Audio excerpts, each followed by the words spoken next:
আসসালামু আলাইকুম।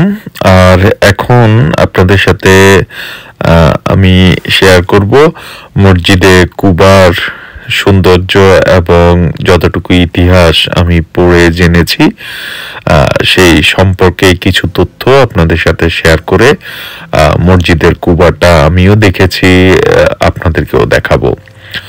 তো এটা মসজিদে কুবার পাশেই হচ্ছে খুব সুন্দর একটি খেজুরের বাগান।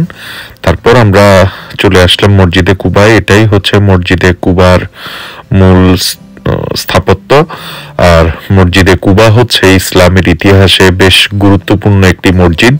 তার কারণ হচ্ছে ইসলামের ইতিহাসে টোটাল যে তিনটি মসজিদ খুব গুরুত্বপূর্ণ, কাবা শরীফ অর্থাৎ মসজিদুল হারাম, মসজিদে নববী এবং মসজিদুল আকসা, এই তিনটা গুরুত্বপূর্ণ মসজিদের পরে চতুর্থ স্থানে যে মসজিদটি আছে সেই মসজিদটি হলো মসজিদে কুবা।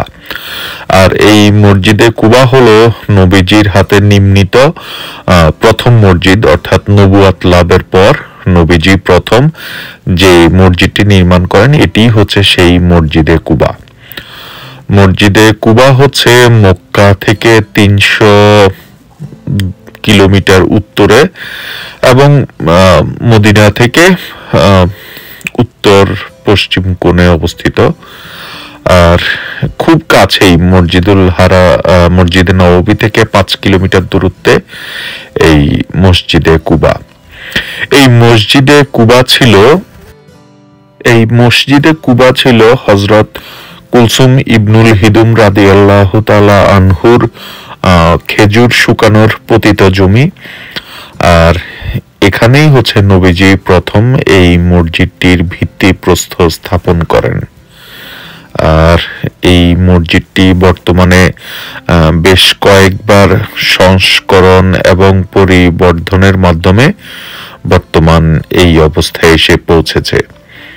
এই মসজিদটি টোটাল 4 মিনার বিশিষ্ট এবং 59টি ছোট গম্বুজ আকৃতির এবং 8টি বিশাল ফটক অর্থাৎ দরজা এবং তার সাথে 12টি সম্পূরক প্রবেশদ্বার আছে।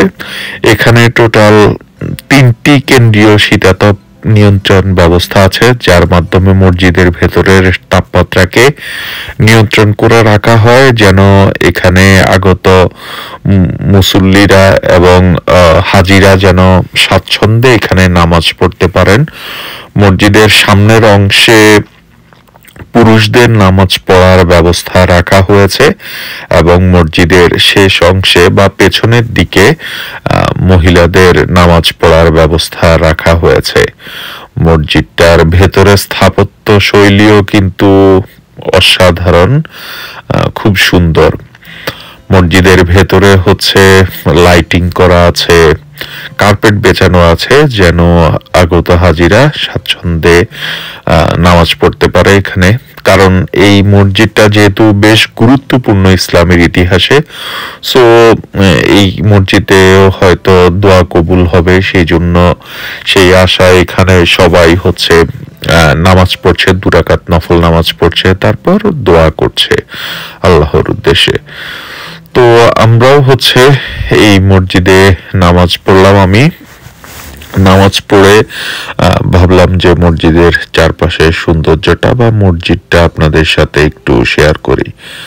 আর এই মসজিদের ভেতরে হাজিদের জন্য জমজমের পানি পান করার ব্যবস্থা রাখা হয়েছে।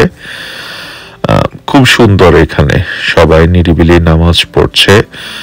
আর হচ্ছে নামাজ পড়ে আমরা হচ্ছে এই মসজিদ থেকে এখন বের হয়ে আমরা সামনের দিকে যাব। তো 2 রাকাত নামাজ পড়ে মসজিদ থেকে আমি বের হচ্ছি। আর এই মসজিদেই হচ্ছে টোটাল 12টি বাণিজ্যিক দোকান সহ একটি বাণিজ্যিক এলাকা তৈরি করে রাখা হয়েছে। মসজিদের ইমাম মুয়াজ্জিনের থাকার ব্যবস্থা আছে এখানে। একটি লাইব্রেরিও আছে যেখানে হচ্ছে আপনি চাইলে পড়াশোনা করতে পারবেন। আর বেশ সাজানো গুছানো এবং পরিষ্কার পরিচ্ছন্ন। প্রতিনিয়তই এখানে নিরাপত্তা কর্মীরা আছে, ওনারা মানুষের যাকে সন্দেহ করছেন তাকে চেক করছেন, দেখছেন। আর পরিচ্ছন্নতা কর্মী যারা আছে তারা প্রতিনিয়তই মসজিদটির পরিষ্কার পরিচ্ছন্নতার কাজে নিয়োজিত আছেন। আর মসজিদের সামনেই হচ্ছে বিশাল আরেকটি কর্মযজ্ঞ চলছে। তো হয়তো নেক্সট ডে যারা আসবেন তারা দেখতে পাবেন মসজিদের বাইরের অংশে কি ধরনের নির্মাণ কাজ চলছে। আর বাইরেই খুব সুন্দর খেজুরের বাগান আছে, তো দেখে মন ভরে যাবে।